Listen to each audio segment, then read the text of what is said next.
Shalom Bapak dan Ibu yang terkasih dalam nama Tuhan kita Yesus Kristus. Kita bersyukur untuk kebaikan Tuhan yang tetap terus menyertai kehidupan kita, sehingga di hari ini kembali kita dihimpunkan untuk bersekutu dan memuji nama Tuhan di hari ini. Namun sebelumnya, marilah kita persiapkan hati dan pikiran kita untuk menghadap Tuhan. Mari bersama-sama kita mengambil saat teduh sejenak, saat teduh dimulai.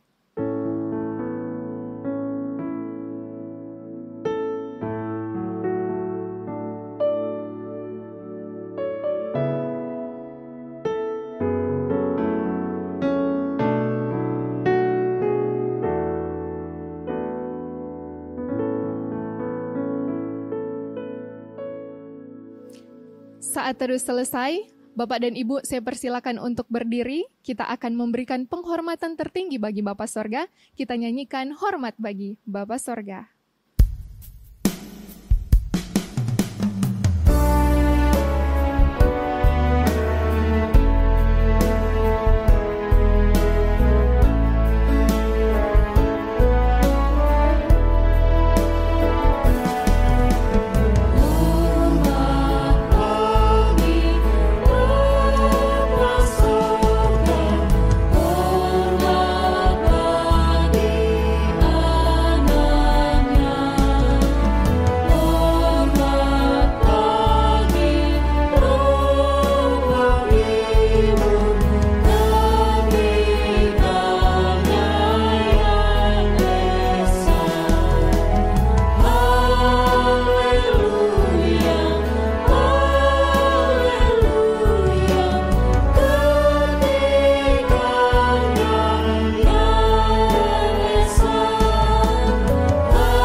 Mari kita berdoa. Pertolongan kita di dalam ibadah ini, biarlah jadi di dalam nama Bapa, di dalam nama Putra, dan di dalam nama Roh Kudus. Haleluya. Amin. Bapak dan Ibu, dalam perjalanan kita, tentu saja kita mengalami yang namanya badai kehidupan. Namun satu hal yang perlu kita ingat bahwa Tuhan Yesus selalu setia untuk menyertai dan menuntun perjalanan kehidupan kita. Untuk itu mari bersama-sama kita mengangkat pujian yang berkata, Tuhan Yesus setia.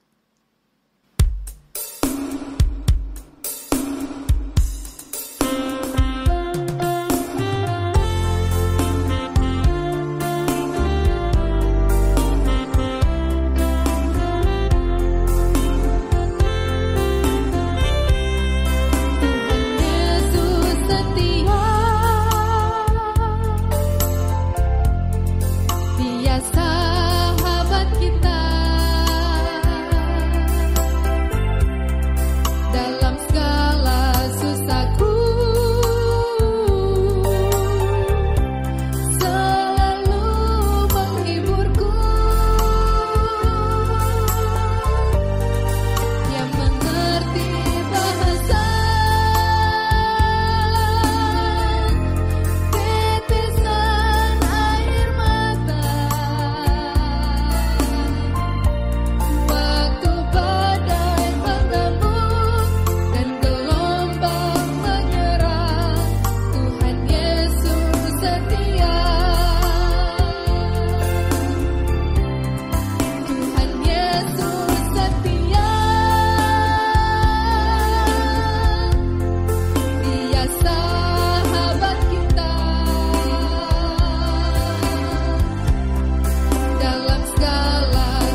Bapak dan Ibu dipersilakan untuk duduk kembali. Baik Bapak Ibu Saudara dikasih Tuhan, sebelum jauh melangkah dalam mengikuti ibadah ini, marilah kita datang kepada Tuhan dengan rasa sesal dan juga dengan rasa malu dan dengan segala kerendahan hati kita. Mari kita mengakui akan dosa-dosa kita di hadapan Tuhan yang Maha Tahu. Mari kita berdoa. Bapa di surga, Bapa yang kami sembah di dalam nama Tuhan kami Yesus Kristus. Terima kasih untuk kesempatan hari ini lagi. Kami diberikan kesempatan untuk beribadah kepadamu. Namun sebelum kami beribadah kepadamu pada hari ini, kami mau datang merendahkan diri di hadapan Tuhan, memohon belas kasihan pengampunan yang datang daripadamu. Karena kami manusia hina berdosa, manusia yang memberontak, tidak setia, tidak taat kepadamu, melawan kehendak-Mu. Tahu yang benar namun seringkali kami lalai melakukannya. Kami mistarga dari apa yang Tuhan kehendaki Tuhan mau dalam hidup kami. Oleh itu kami mohon ya Bapa, kasihani kami, ampuni kami, anak-anak-Mu pada hari ini. Dosa yang kami lakukan sengaja maupun tidak sengaja terhadap orang tua kami, pimpinan kami, bawahan kami, suami istri anak-anak kami, siapapun yang Tuhan perkenankan izinkan berrelasi dengan kami. Dan kami telah menyakiti mereka. Kami mohon belas kasihan-Mu, ampuni kami, kasihani kami. Terlebih dosa dan kesalahan, kejahatan yang kami lakukan kepadamu ya Tuhan. Terima kasih Bapa di surga, terima kasih. Kami percaya bahwa Tuhan Yesus telah mati satu kali untuk selama-lamanya. Darahnya cukup dan mampu untuk menghapus, menyucikan, menguduskan, mengampuni setiap dosa, kesalahan yang kami akui secara jujur di hadapan-Mu ya Tuhan. Oleh kami berdoa pada hari ini, mohon belas kasihan-Mu atas kami semuanya. Jangan biarkan kami hanyut dan larut dalam intimidasi iblis bahwa kami adalah orang-orang binasa. Karena kami percaya dan beriman kepadamu bahwa Engkau telah mati di atas kayu salib untuk menebus dosa-dosa kami. Bahkan sudah dibayar lunas oleh kuasa darah-Mu ya Tuhan. Terima kasih Bapa di surga, terima kasih. Kami serahkan seluruh kehidupan kami hari ini ke dalam tangan kasih-Mu. Biarlah Tuhan sendiri akan menilik hati kami. Apakah kami jujur tulus mengakui akan setiap dosa dan kesalahan kami. Karena kami bisa saja bersandiwara di hadapan sesama kami, di hadapan manusia. Tetapi kami tidak bisa bersandiwara di hadapan Tuhan. Kami tidak bisa menipu Tuhan, karena Tuhan Maha Tahu, Tuhan Maha Kuasa, Tuhan Maha Hadir di dalam kehidupan kami. Oleh itu tidak ada dosa sekecil apapun juga yang tidak akan menyeret kami ke dalam api neraka. Dan kami juga percaya tidak ada dosa sebesar apapun juga yang Tuhan Yesus tidak sanggup dan mampu untuk mengampuninya. Oleh kami berdoa pada hari ini, menyerahkan hidup kami ke dalam tangan kasih-Mu, dan percaya bahwa Tuhan sudah mengampuni semua dosa, kejahatan yang kami akui di hadapan-Mu. Terima kasih Bapa, terima kasih Tuhan. Ini doa pengakuan dosa kami, yang kami panjatkan hanya dalam Kristus Yesus, Tuhan dan Juru Selamat kami satu-satunya. Kami berdoa dan mohon ampun. Haleluya. Amin. Baik Bapak Ibu, kita akan masuk dalam berita pengampunan dosa. Sebagaimana firman Tuhan mengatakan, kasihanilah aku ya Tuhan, menurut kasih setiamu. Hapuskanlah pelanggaranku, menurut rahmat-Mu yang besar. Selaku pelayan Tuhan Yesus Kristus, saya memberitahukan bahwa Tuhan telah mengampuni setiap kita yang mengaku dosa-dosanya di hadapan Tuhan. Dalam nama Bapa, Putra, dan Roh Kudus. Amin. Bapak dan Ibu saya undang untuk berdiri. Bersama dengan gereja-gereja segala abad dan sepanjang zaman, mari menyatakan komitmen iman dengan hati, lidah dan bibir kita dengan mengikrarkan pengakuan iman rasuli.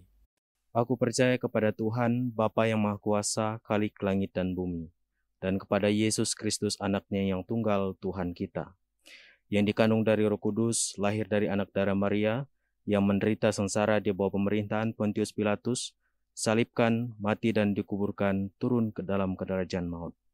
Pada hari yang ketiga, bangkit pula dari antara orang mati. Naik ke sorga, duduk di sebelah kanan Tuhan, Bapa yang Maha Kuasa. Dan dari sana ia akan datang untuk menghakimi orang yang hidup dan yang mati. Aku percaya kepada Roh Kudus, gereja yang kudus dan am, persekutuan orang kudus, pengampunan dosa, kebangkitan tubuh, dan hidup yang kekal. Amin. Bapak dan Ibu dipersilahkan duduk kembali. Bapak dan Ibu, kita masih tetap terus memuji dan memuliakan nama Tuhan. Mari bersama-sama dengan penuh sukacita kita nyanyikan Mary's Boy.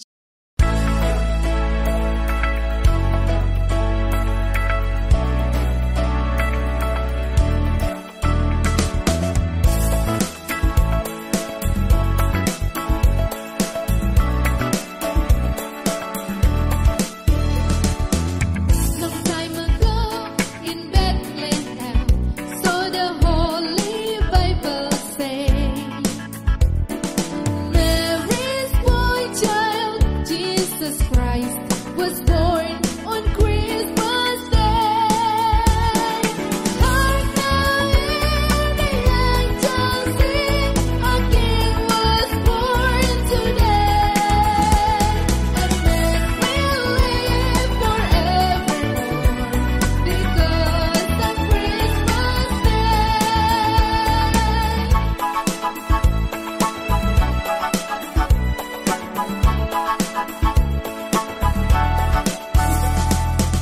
While shepherds watch their flocks by night, see the bright new shining star. They hear a choir sing a song. The music seems to come from afar. Trumpets sound and angels sing. Listen to what they say. And men will live forevermore because of Christmas Day. Hark now, hear the angels sing, a King was born today. And men will live forevermore because of Christmas Day. And men will live forevermore because of Christmas Day. And men will live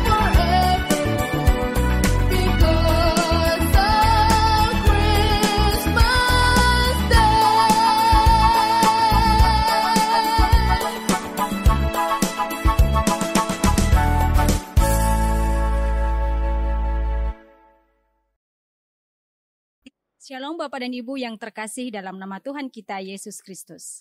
Saya mengundang untuk berdiri. Saya akan membawakan Mazmur Tuhan yang diambil dari nomor 106, ayat 1 sampai dengan 2, dan ayat 47 sampai dengan 48. Haleluya! Bersyukurlah kepada Tuhan sebab Ia baik, bahwasanya untuk selama-lamanya kasih setianya. Siapakah yang dapat memberitahukan keperkasaan Tuhan? Memperdengarkan segala pujian kepadanya? Selamatkanlah kami ya Tuhan, sesembahan kami. Dan kumpulkanlah kami dari antara bangsa-bangsa, supaya kami bersyukur kepada nama-Mu yang kudus, dan bermegah dalam puji-pujian kepadamu.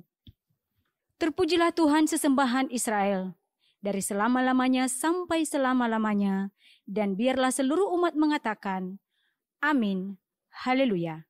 Demikianlah Mazmur Tuhan, haleluya, amin. Bapak dan Ibu dipersilakan untuk duduk kembali.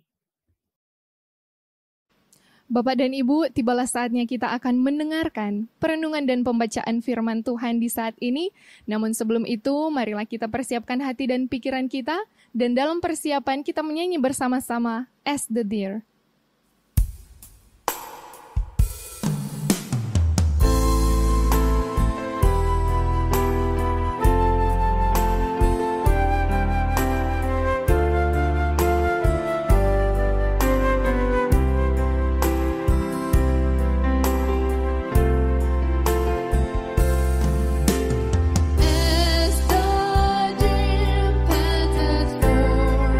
The waters of my soul.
Shalom Bapak dan Ibu yang terkasih, dalam nama Tuhan kita Yesus Kristus, saya mengundang untuk berdiri.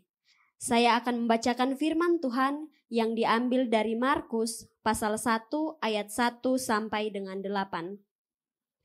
Inilah permulaan Injil tentang Yesus Kristus anak Tuhan. Seperti ada tertulis dalam kitab Nabi Yesaya, lihatlah aku menyuruh utusanku mendahului engkau, ia akan mempersiapkan jalan bagimu. Ada suara orang yang berseru-seru di padang gurun, persiapkanlah jalan untuk Tuhan, luruskanlah jalan baginya.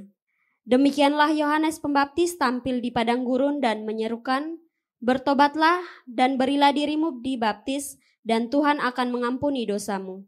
Lalu datanglah kepadanya orang-orang dari seluruh daerah Yudea dan semua penduduk Yerusalem, dan sambil mengaku dosanya mereka dibaptis di sungai Yordan. Yohanes memakai jubah bulu unta dan ikat pinggang kulit, dan makanannya belalang dan madu hutan. Inilah yang diberitakannya, sesudah aku akan datang, ia yang lebih berkuasa daripadaku, membungkuk dan membuka tali kasutnya pun aku tidak layak. Aku membaptis kamu dengan air, tetapi ia akan membaptis kamu dengan Roh Kudus. Demikianlah firman Tuhan. Haleluya. Amin. Bapak dan Ibu dipersilahkan untuk duduk kembali. Shalom Bapak Ibu yang kasih Tuhan, kita akan mendengarkan firman Tuhan dan sebelumnya kita berdoa memohon pimpinan Tuhan. Mari kita berdoa. Kiranya damai sejahtera Tuhan yang melampaui segala akal dan pikiran manusia, itu yang menenteramkan hati kami, pikiran kami dan seluruh keberadaan kami, agar kami dapat mengerti kebenaran firman Tuhan dan diberi anugerah untuk dapat melakukannya dalam kehidupan kami sehari-hari. Berfirmanlah ya Tuhan, karena kami sudah siap untuk mendengarnya. Hanya di dalam satu nama Tuhan kami Yesus Kristus kami berdoa, kami mengucapkan syukur dan menyerahkan pemberitaan firman pada hari ini ke dalam tangan Tuhan. Amin. Dalam Bapak Ibu kasih Tuhan, hari ini kita masuk ke dalam minggu kedua Advent Natal, di mana hari atau minggu kedua ini merupakan minggu pernyataan cinta dan kesetiaan kita untuk menunggu kedatangan Tuhan yang kedua kali. Oke, saya tangkap dengan baik pernyataan saya bahwa minggu kedua Advent merupakan minggu pernyataan diri anak-anak Tuhan, umat Tuhan untuk tetap setia dan tetap mencintai Tuhan Yesus Kristus dan menunggu kedatangannya kedua kali. Oleh karena itu saya akan membawakan sebuah tema yang terambil dari Markus 1 ayat 1 sampai 8, yaitu persiapkan dan luruskan jalan bagi Tuhan. Saya ulangi temanya, persiapkan dan luruskan jalan bagi Tuhan. Bapak Ibu yang kasih Tuhan, Markus merupakan penulis kitab suci yang menuliskan tulisannya dengan begitu simpel. Dia tidak terlalu banyak, tidak terlalu panjang tulisannya dan dianggap oleh para penafsir sebagai penulis kitab suci perjanjian baru yang mula-mula. Nah, dalam cerita ini dia menunjukkan suratnya ini atau tulisannya ini kepada orang-orang Yunani dan juga orang non-Yahudi lainnya. Dengan arti kata, fokus pemberitaan daripada Injil Markus ini ditujukan kepada orang-orang yang mengagungkan logika dan juga menyatakan segala sesuatu benar atau tidak berdasarkan bukti-bukti yang dapat dilihat, dapat dipikirkan, dapat dirasa, atau lebih menekankan sisi indrawi yang bersifat logis. Oleh karena itu nanti saudara bisa lihat di dalam latar belakang daripada Injil Markus bahwa Markus begitu menyajikan tulisannya dengan begitu simpel dan tegas bahwa dia sedang berbicara tentang satu pribadi yang luar biasa, yaitu namanya Tuhan Yesus Kristus. Tuhan Yesus Kristus. Nah, Tuhan Yesus Kristus ini digambarkan oleh penulis kitab Injil Markus sebagai pribadi yang nyata, pribadi yang ada, pribadi yang eksis di dalam sejarah kehidupan manusia. Kenapa di dalam pembukaan dari Injil Markus dia ingin menyatakan begitu? Karena tadi saya katakan Injil ini memang ditujukan kepada orang-orang non-Yahudi, yaitu orang Yunani dan juga di luar Yahudi lainnya yang selalu menekankan tentang pembuktian logis, pembuktian indrawi, dan juga tentu ada di sana eksistensi yang bersifat historis. Dan kemudian dalam pembukaannya, Markus ingin mengatakan satu tokoh yang menjadi sentral dari tulisannya, yaitu namanya Tuhan Yesus Kristus. Dan Tuhan Yesus Kristus itu ada. Tuhan Yesus Kristus itu eksis. Tuhan Yesus Kristus itu hidup di dalam kehidupan manusia, di dalam sejarah kehidupan manusia. Oleh karena itu, dia adalah pribadi yang patut dipercaya keberadaannya.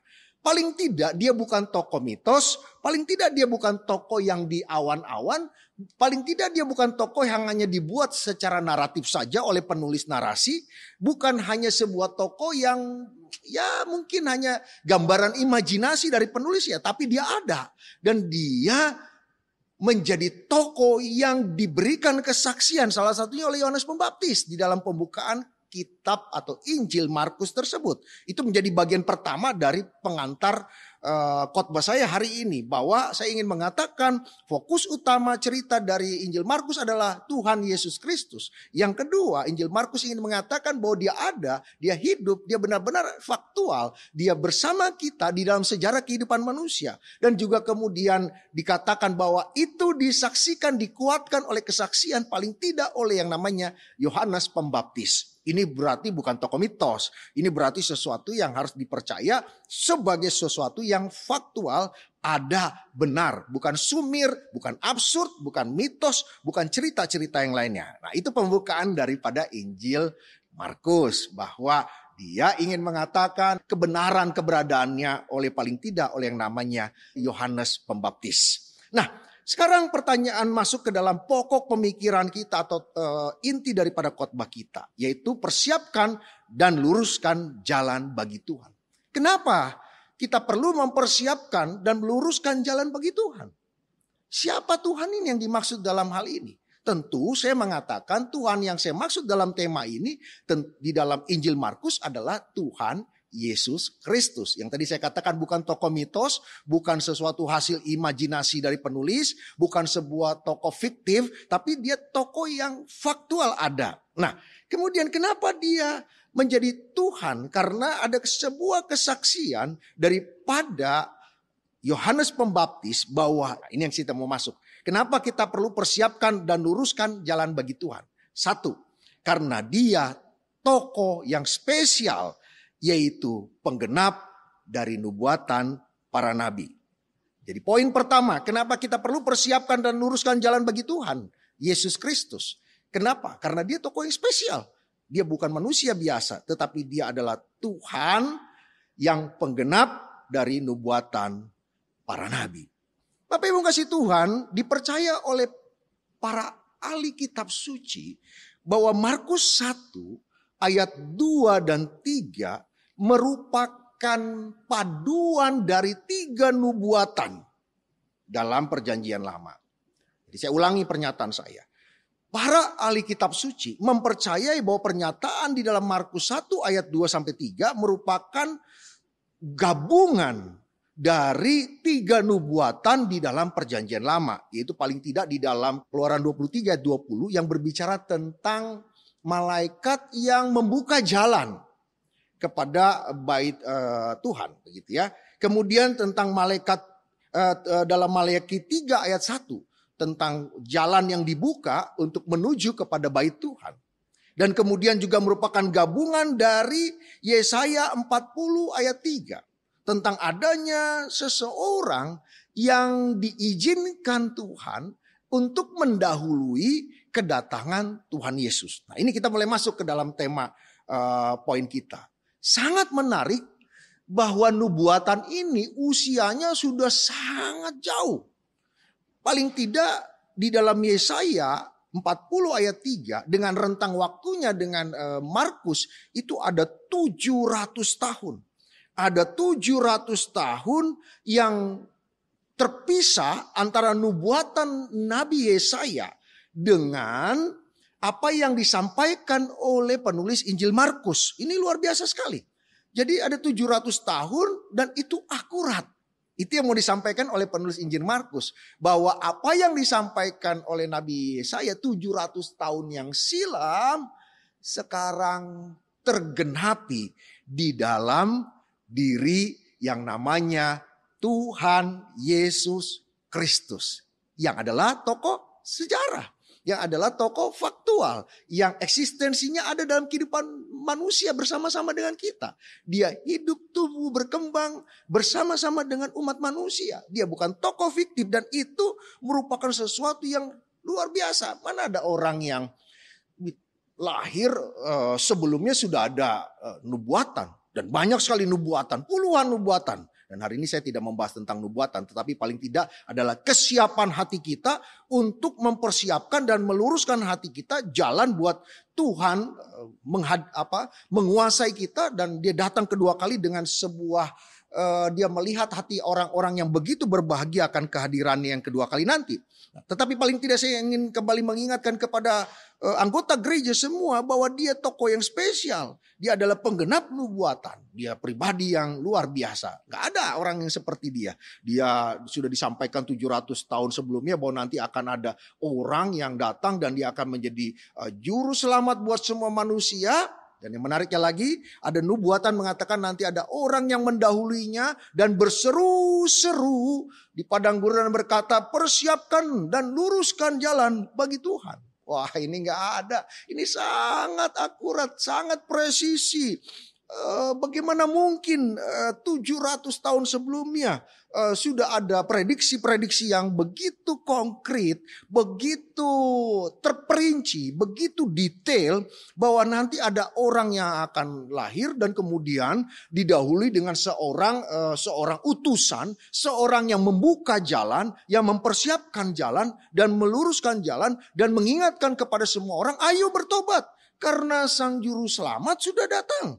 Dan sudah datang bersama-sama dengan kita. Bahkan aku pun tidak sanggup atau tidak layak untuk membuka tali kasutnya.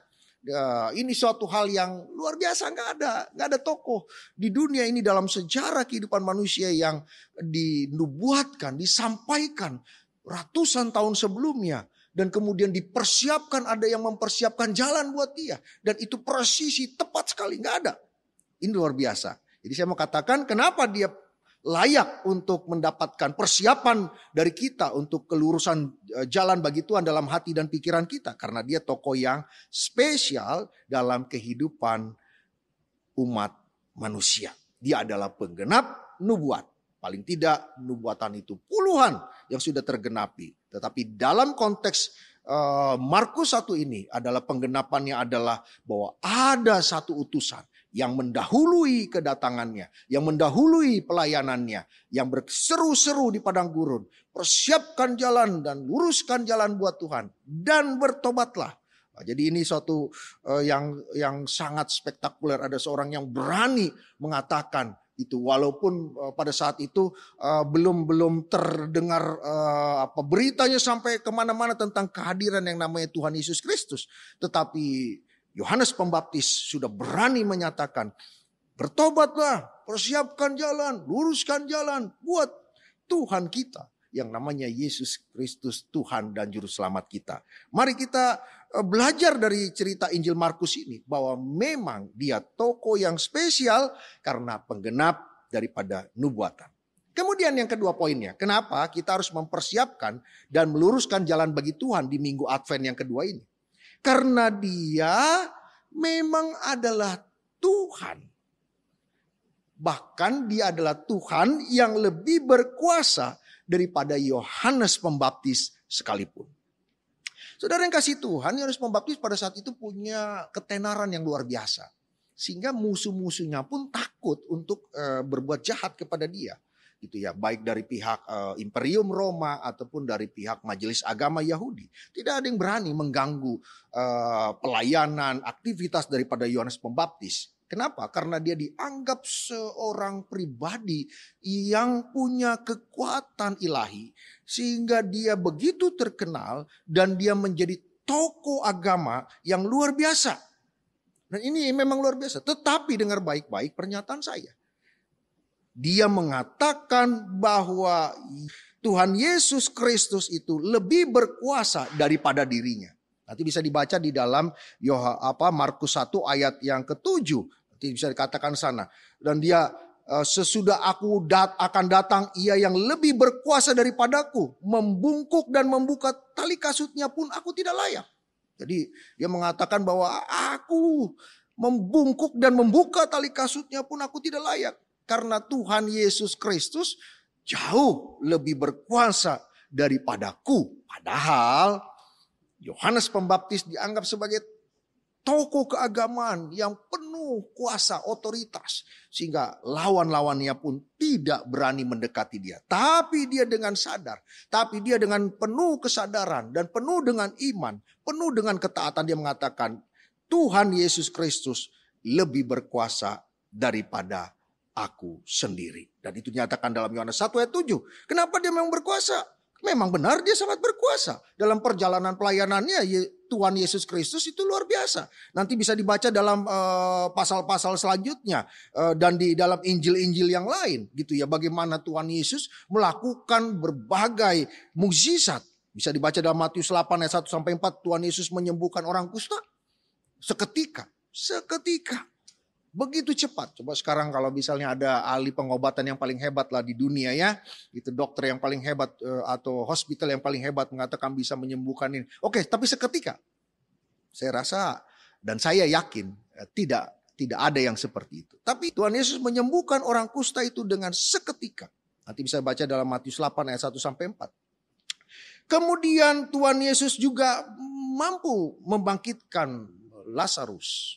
Nanti bisa dibaca dalam Yohanes 11 ayat 1-43. Kisah yang cukup panjang. Dan kemudian Lazarus sudah mengalami kematian dalam beberapa hari. Dan boleh dikatakan baik dalam dunia medis modern pun bahwa ini sudah dipastikan orang ini ya sudah mati lah. Karena sudah beberapa hari sudah dinyatakan mati. Dan bukan 1 hari, bukan 24 jam. Tapi beberapa hari dia sudah mengalami kematian. Tetapi dengan seketika itu juga, nah ini saya luar biasa, saya menyelidiki tentang mukjizat-mukjizat yang dilakukan oleh Tuhan Yesus. Semua yang dikerjakan Tuhan Yesus ini selalu adalah mukjizat yang seketika, yang kedua sempurna. Jadi semua mukjizat yang dikerjakan Tuhan Yesus ini selalu bersifat seketika dan juga sempurna. Jadi ini luar biasa sekali. Saya rasa yang seperti tadi saya katakan di depan tidak ada pengobatan yang bisa menyembuhkan seketika. Ya saudara penyakit yang ringan lah ya. Kita sakit flu, batuk, pilek. Kemudian saudara datang ke hospital yang terbaik begitu ya.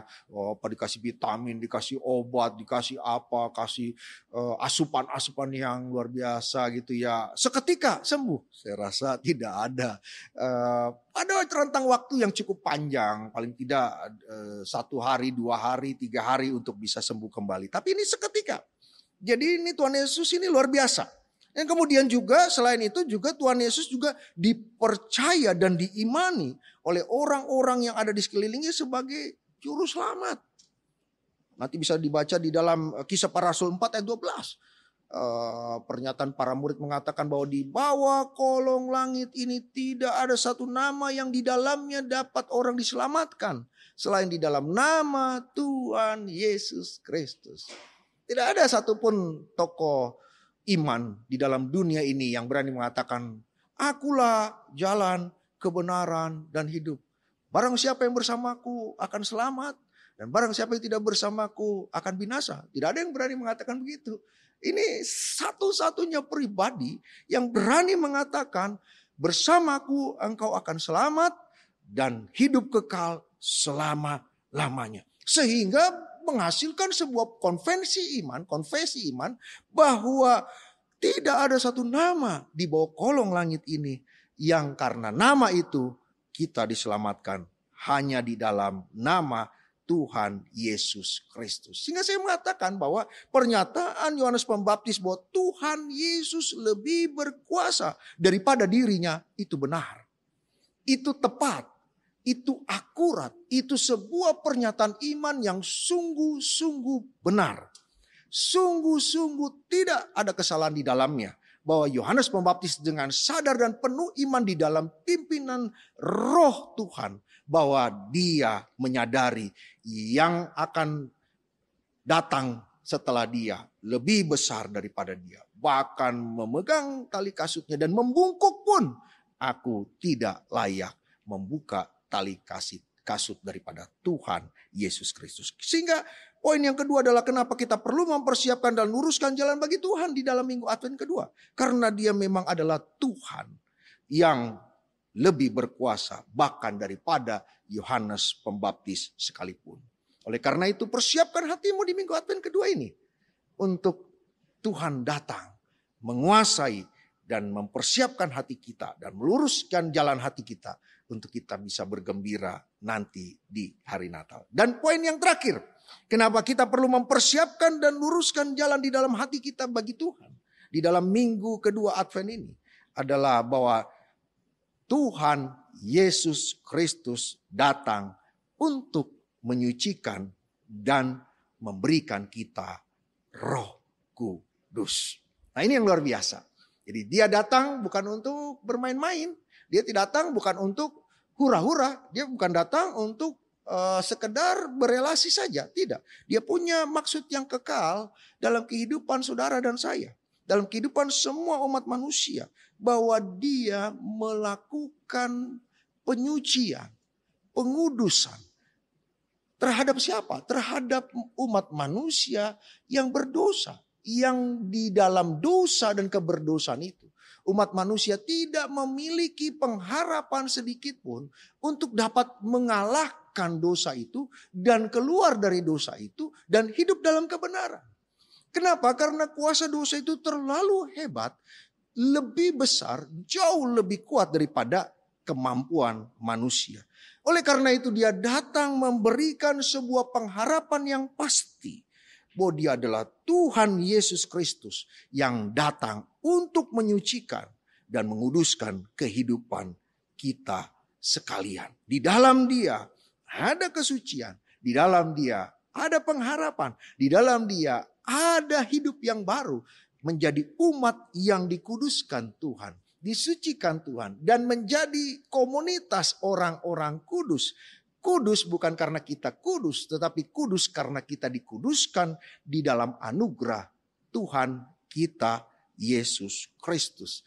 Oleh karena itu, kita tidak perlu khawatir menghadapi dunia yang tidak kudus ini. Kita tidak perlu ragu menjalani perjalanan hidup kita di tengah dunia yang penuh dengan segala kemaksiatan dan keberdosaan ini. Karena apa? Karena kita punya yang namanya Tuhan yang menjaga dan menguduskan kita. Dia selalu menyucikan kita, menguduskan kita, memelihara hidup kita. Sehingga kita akan berjalan sampai di akhirnya dan kita memperoleh kepastian. Yaitu kemenangan dan hidup yang kekal bersama-sama dengan dia di surga yang kekal kelak. Yang kedua daripada bagian yang terakhir ini adalah bahwa dia juga memberikan kita yang namanya Roh Kudus. Roh Kudus ini adalah Roh Tuhan yang bersama kita. Dia bukan hanya di belakang kita, dia bukan hanya di samping kita, tetapi dia adalah pribadi Tuhan yang menguasai kita. Seluruh aspek hidup kita dikuasai olehnya supaya kita kuat dan berkemenangan. Roh Kudus nanti bisa dibaca di dalam Yohanes 14 ayat 26, Yohanes 16 ayat 7 sampai 8, kemudian dalam Yohanes 1 ayat 33, saudara bisa baca itu nanti baik-baik dan diperlihatkan bagaimana Roh Kudus bekerja dan memperlengkapi seluruh kehidupan anak-anak Tuhan. Dia menghibur kita ketika kita mengalami kesulitan, ketika kita mengalami mungkin kita mengalami kepahitan, dihianati orang, ditipu orang, dijahati orang. Mungkin juga yang menjahati kita, yang menyakiti kita adalah orang-orang yang dekat dengan kita. Sehingga sakitnya itu luar biasa. Lemahnya karena akibat kita disakiti itu luar biasa gitu ya. Tetapi jangan khawatir. Perjalanan hidup anak-anak Tuhan itu sudah ada Roh Kudus Karena sudah ada Tuhan Yesus yang datang dan memberikan Roh Kudus itu kepada kita. Dengan baptisan Roh Kudus yang dijanjikan itu. Nah, ini luar biasa sekali. Karena itu kita jangan khawatir. Karena ada Roh Tuhan yang senantiasa di dalam saya dan saudara. Dan dia menggerakkan saudara untuk bisa mengatasi semua tantangan itu dengan baik. Bahkan. Di dalam nanti bisa dibaca di dalam tadi yang saya katakan Yohanes 16 ayat 7-8 tadi. Bahwa kalaupun kita melakukan dosa kembali. Kalaupun kita melakukan kesalahan kembali. Ingat baik-baik ada Roh Kudus yang mampu dan memampukan kita untuk kembali kita dapat menginsyapkan diri akan kebenaran. Dan kita berpaling dari yang tadi sempat jatuh dalam keberdosaan, kita berpaling kembali ke dalam kebenaran. Oleh karena itu saya mau katakan kepada saudara, sungguh kita harusnya berbahagia di minggu-minggu Advent ini. Dan di minggu Advent yang kedua ini bahwa ada tentang kesetiaan dan cinta menunggu kedatangan Tuhan yang kedua kali. Kita harus bersemangat, kita harus bersuka cita. Kenapa? Dan kita harus persiapkan hati dan pikiran kita. Kita harus luruskan hati dan pikiran kita untuk mempersiapkan jalan bagi Tuhan. Kenapa? Karena yang pertama tadi saya katakan, Tuhan itu pribadi yang spesial karena penggenap daripada nubuatan. Kedua, Tuhan Yesus adalah benar-benar Tuhan karena dia lebih berkuasa daripada siapapun termasuk Yohanes. Dan itu pengakuan dari Yohanes, bukan pengakuan dari Tuhan Yesus. Jadi bukan narsistik di situ, tetapi sebuah pengakuan faktual dari seorang yang punya otoritas yang luar biasa namanya Yohanes Pembaptis. Dia mengatakan Tuhan Yesus Kristus jauh lebih berkuasa. Dan yang ketiga, kenapa kita harus mempersiapkan dan meluruskan jalan di dalam hati kita bagi kedatangan Tuhan yang kedua kali. Karena dia adalah Tuhan yang senantiasa menyucikan dan memberikan Roh Kudus dalam kehidupan kita. Oleh karena itu kita jangan takut dan gentar. Kita harus bersuka cita menghadapi Natal ini. Kita harus berbahagia. Jangan terganggu dengan segala hal-hal yang dapat membuat kita menjadi murung. Menjadi tidak bersuka cita menghadapi Natal yang akan kita rayakan dengan penuh sukacita. Tapi dengan suatu keyakinan bahwa bersama Tuhan Yesus Kristus kita akan berkemenangan. Kenapa? Karena dia senantiasa menyucikan kita. Dan yang kedua, dia sudah memberi kita roh yang menghibur, mengisapkan kita akan dosa, dan senantiasa membawa kita ke dalam kebenaran.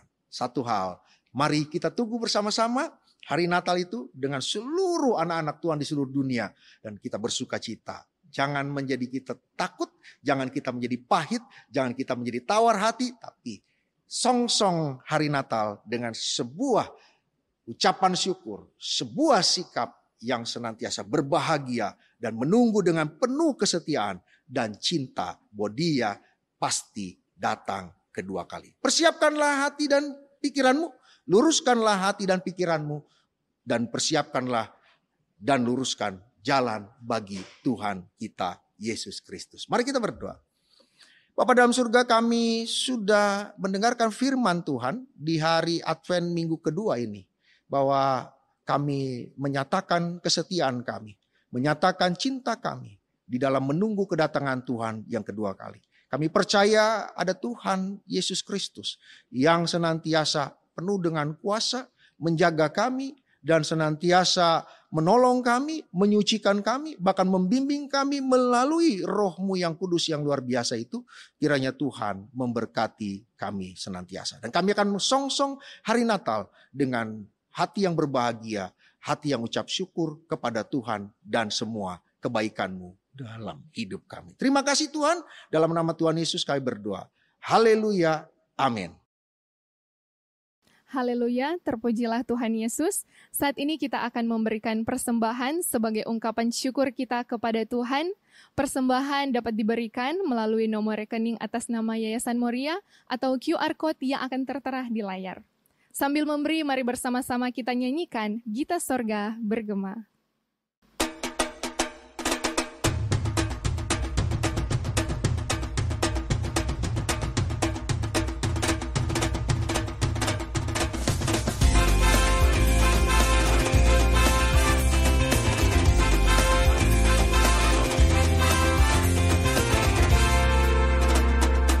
Gita sorga bergema, lari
Baik Bapak Ibu, kita akan masuk dalam doa syafaat, dan doa syafaat akan diakhiri dengan doa Bapa kami.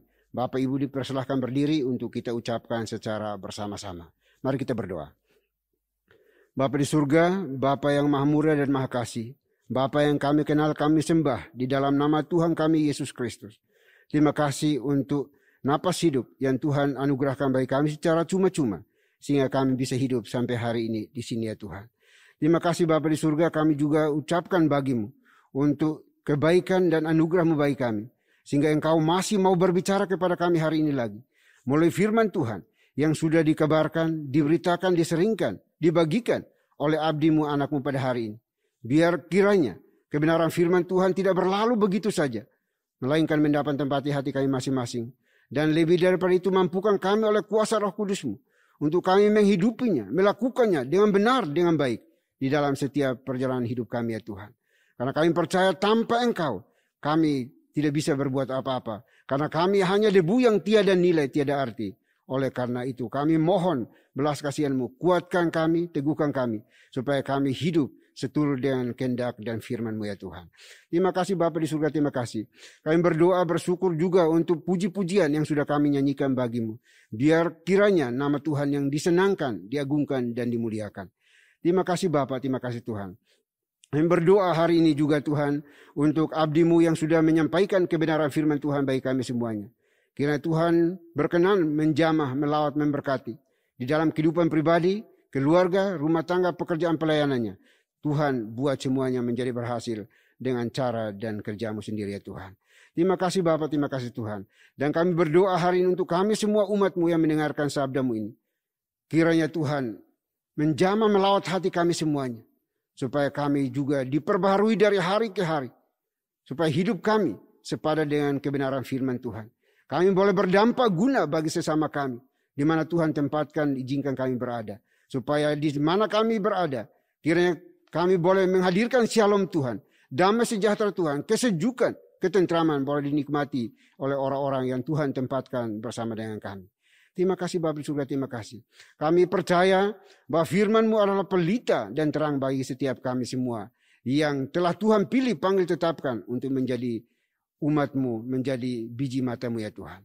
Terima kasih Bapa di surga, terima kasih. Kami juga berdoa pada saat ini ya Tuhan, menyerahkan gereja ini ke dalam tangan pengasihan-Mu ya Bapa. Tuhan, kiranya Engkau berkati gereja ini, supaya terus bertumbuh secara kualitas dan kuantitasnya, dan terus berkembang di berbagai wilayah di seluruh Indonesia. Sehingga gereja ini juga terus maju dan boleh memuliakan, menyenangkan hati Tuhan. Dan di mana gereja ini berada, kiranya damai sejahtera Tuhan boleh melingkupi wilayah di mana gereja-Mu hadir ya Tuhan. Terima kasih Bapa di surga, terima kasih. Kami berdoa khusus untuk seluruh pelayan Tuhan, abdi Tuhan yang mengambil bagian di dalam pelayanan ini.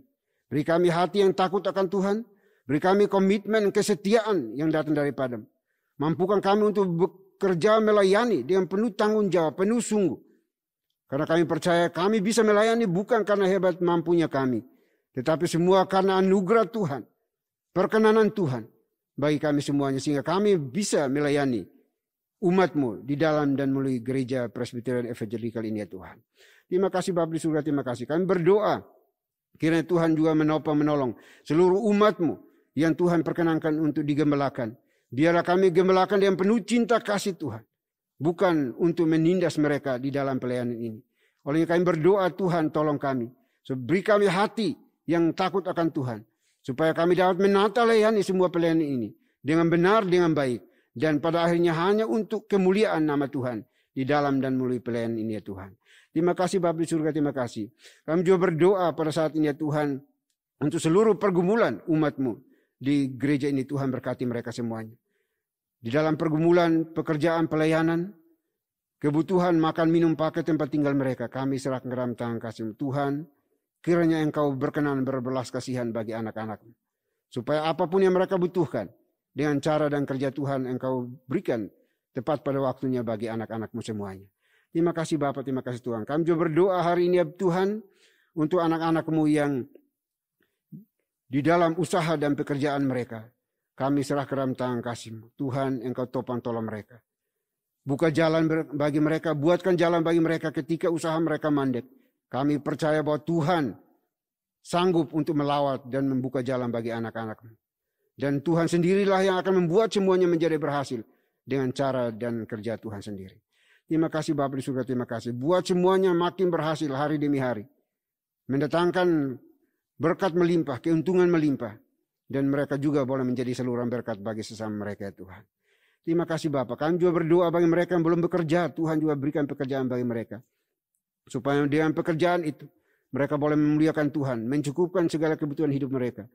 Dan mereka juga boleh menjadi saksi Kristus yang real. Di lingkungan di mana mereka hidup dan berada ya Tuhan. Terima kasih Bapa di surga, terima kasih. Kami juga berdoa pada hari ini juga untuk setiap keluarga rumah tangga gereja ini. Tuhan berkati. Supaya setiap kepala keluarga boleh menjadi imam atas keluarganya. Menyatakan shalom Tuhan di dalam keluarga mereka. Ada ketentraman, kedamaian, keharmonisan tercipta di dalam keluarga rumah tangga. Suami, istri, anak-anak. Biar kiranya mereka boleh menjadi representatif Tuhan di dalam kehidupan mereka. Tuhan hadir di dalam kehidupan mereka. Melawat mereka, menolong mereka. Sehingga mereka juga boleh menjadi panutan, contoh teladan, garam dan terang di lingkungan di mana mereka hidup dan berada. Sehingga orang melihat, kagum dan memuliakan Tuhan di dalam kehidupan mereka. Terima kasih Bapa di surga, terima kasih. Kami juga berdoa pada saat ini ya Tuhan, bagi setiap anak-anak-Mu yang sementara studi juga Tuhan berkati studi mereka. Berikan kecerdasan, kepintaran, hikmat yang datang dari Tuhan melimpah atas mereka semuanya Bapa. Terima kasih Bapa di surga, terima kasih. Kami juga berdoa pada saat ini ya Tuhan bagi mereka yang mengalami penderitaan fisik. Tuhan Engkau topang tolong mereka. Jamah pulihkan sembuhkan mereka dengan cara-Mu ya Tuhan. Karena kami percaya Tuhan tidak pernah membiarkan anak-anak-Mu bergumul sendirian. Yang ada di hospital, di rumah mereka masing-masing pada hari ini. Kami percaya bahwa tangan Tuhan penuh kuasa. Tuhan tidak pernah dibatasi oleh dimensi ruang dan waktu. Engkau sanggup untuk melawat mereka yang berseru dan memohon kepadamu pada hari ini Tuhan. Terima kasih Bapa, terima kasih Tuhan. Kami juga berdoa pada saat ini ya Tuhan. Untuk gereja-gereja yang ada di bawah naungan Presbyterian Evangelical ini Tuhan, Engkau berkati mereka semuanya. Dimanapun berada, kami pertaruhkan ke dalam tangan kasih. Biarlah semuanya diberkati oleh Tuhan. Para pelayan Tuhan juga boleh dilawat, dijamah, diberkati oleh Tuhan. Diberi hikmat oleh Tuhan. Supaya semua pelayanan dilakukan. Bukan untuk kepentingan pribadi, melainkan untuk hormat kemuliaan bagi nama Tuhan saja. Terima kasih Bapa di surga, terima kasih. Kami juga berdoa untuk seluruh umat-Mu yang bergabung di bawah naungan gereja ini. Tuhan juga lawat berkati mereka. Jadikan mereka garam dan terang dimanapun mereka hidup dan berada. Sehingga nama Tuhan terus diberitakan, dikabarkan. Oleh karena mereka dipakai menjadi saksi Tuhan. Terima kasih Bapa di surga, terima kasih. Kami juga berdoa hari ini Tuhan. Untuk bangsa dan negara kami serahkan dalam tangan kasih-Mu. Tuhan pimpin dan berkati negeri kami yang kami cintai. Pemerintah kami dari pusat sampai ke pelosok-pelosok, ke daerah-daerah. Kami serahkan dalam tangan kasih-Mu. Biarlah Tuhan beri mereka hikmat, kuasa yang datang dari Tuhan. Agar dapat memimpin negeri ini dalam keadilan dan juga kebersamaan. Supaya negeri ini terus maju berkembang. Oleh karena Tuhan berkenan atas bangsa kami. Jauhkan dari berbagai perpecahan yang terjadi di negeri ini ya Tuhan. Oleh karena orang-orang yang tidak bertanggung jawab. Dari partai politik dan juga dari orang-orang yang ada di dalam negeri ini maupun dari luar negeri yang menginginkan, menghendaki negara ini boleh hancur lebur. Kami berdoa di dalam nama Tuhan Yesus Kristus. Engkau sendiri akan membentengi menjaga bangsa kami. Sehingga bangsa ini tetap utuh, maju, berkembang, menjadi negara maju di dalam cinta kasih-Mu ya Bapa. Terima kasih Bapa surga, terima kasih. Kami juga berdoa pada hari ini ya Tuhan. Sekali lagi menyerahkan seluruh pergumulan kami pribadi lepas pribadi. Umat-Mu di gereja ini. Ke dalam tangan pengasihan-Mu. Tuhan tolong kami. Di dalam setiap pergumulan yang tidak kami nyatakan, kami sampaikan. Tapi Tuhan sudah mengetahui semua yang telah kami pikirkan, kami rancangkan, yang kami alami pada saat ini. Karena Engkau Tuhan yang maha hadir. Tuhan yang maha kuasa. Tuhan yang maha tahu. Kami hanya bisa berseru dan memohon kepadamu. Dan kami mengimani bahwa Tuhan pasti menolong kami. Tuhan pasti membuka jalan bagi kami. Sehingga setiap persoalan di dalam hidup ini kami mampu lewati bersama-sama dengan Tuhan. Terima kasih Bapa, terima kasih Tuhan. Ini pergumulan kami. Ini doa kami. Ini syafaat kami pada hari ini. Biarlah semua yang telah kami pinta dan minta daripada-Mu pada hari ini. Kiranya tidak jadi menurut kehendak kami. Tetapi kehendak dan rencana Tuhan sajalah yang akan terjadi bagi kami semuanya. Terima kasih Bapak, terima kasih Tuhan. Ini doa kami ya Tuhan, doa yang jauh dari sempurna. Kami akan akhiri dengan doa yang telah Tuhan Yesus ajarkan kepada kami. Demikian. Bapa kami yang di surga, dikuduskanlah namamu. Datanglah kerajaanmu, jadilah kehendak-mu di bumi seperti di surga. Berikanlah kami pada hari ini makanan kami yang secukupnya. Dan ampunilah kami akan kesalahan kami, seperti kami juga mengampuni orang yang bersalah kepada kami. Dan janganlah membawa kami ke dalam pencobaan, tetapi lepaskanlah kami daripada yang jahat. Karena Engkau yang punya kerajaan, dan kuasa, dan kemuliaan, sampai selama-lamanya. Amin. Masih tetap berdiri, kita akan membacakan bersama-sama dalam hitungan yang ketiga, Nats Pedoman Hidup Baru, yang diambil dalam 1 Tesalonika pasal 5 ayat yang ke-9. 1, 2, 3. Karena Tuhan tidak menetapkan kita untuk ditimpa murka, tetapi untuk beroleh keselamatan oleh Yesus Kristus, Tuhan kita. Doksologi.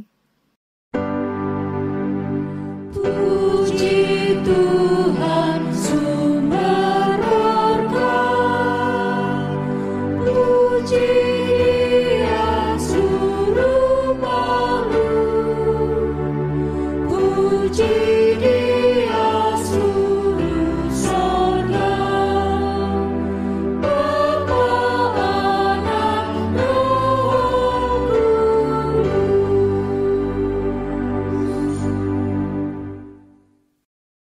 Baik Bapak Ibu Saudara dikasihi Tuhan, kita akan kembali melanjutkan tugas tanggung jawab kita sepanjang hari ini. Banyak tantangan, rintangan, pergumulan yang akan kita hadapi. Tetapi jangan takut, jangan khawatir, jangan bimbang. Karena Tuhan menyertai dan menguatkan Bapak Ibu dan saya. Jangan lupa lakukan firman Tuhan yang sudah kita dengarkan bersama pada hari ini. Persiapkan hati kita dan terimalah berkat Tuhan. Kiranya anugerah damai sejahtera yang datangnya dari Bapa di surga, dari Tuhan kita Yesus Kristus, serta penyertaan pimpinan kuasa Roh Kudus, memimpin, menuntun, menyertai kita senantiasa, mulai hari ini, sampai selama-lamanya. Amin.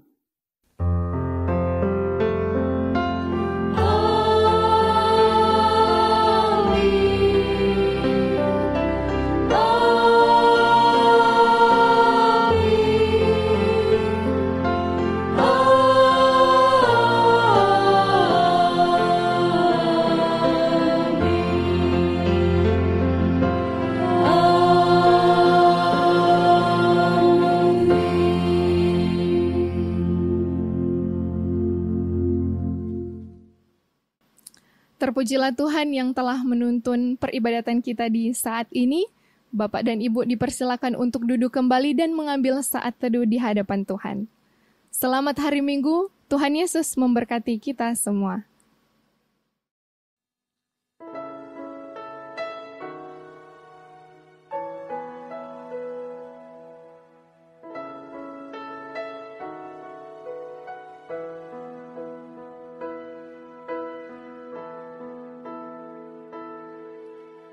Hide me now under your wings. Cover me within your mighty hand.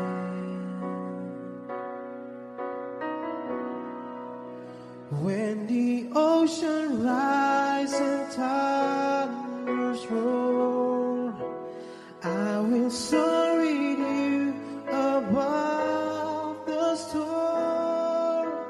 Father, you are king over the flood.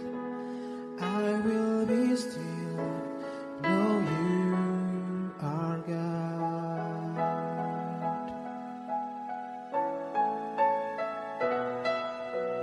Find rest, my soul, in Christ alone. Know His power in quietness and trust.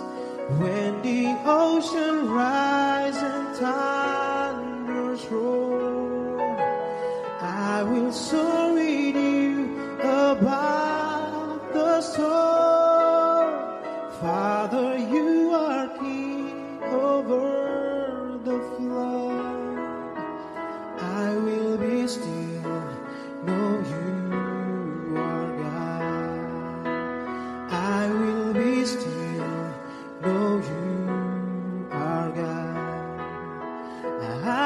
will be still. Know you